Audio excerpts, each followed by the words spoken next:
चरनिया रहले हमरो खानदाना माँ है, हमरो खानदाना माँ से हम रहब है। शिव गुरु के शरणमा से हम रहब है, शिव गुरु के शरणमा।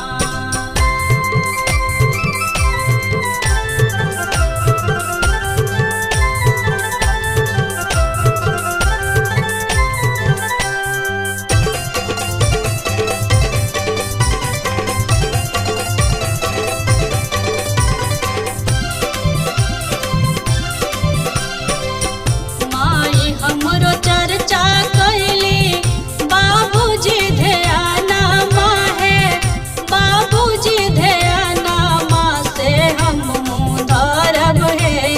शिव गुरु के चरणमा से हम धरब है, शिव गुरु के चरणमा से हम रहब है, शिव गुरु के शरणमा।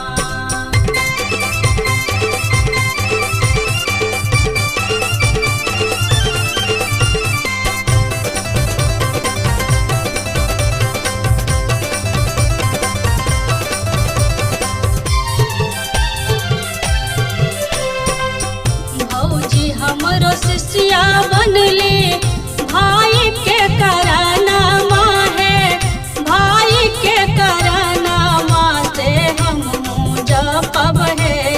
शिव गुरु जी के नामवा से हम जपब है, शिव गुरु जी के नामवा से हम रहब है, शिव गुरु के शरणमा।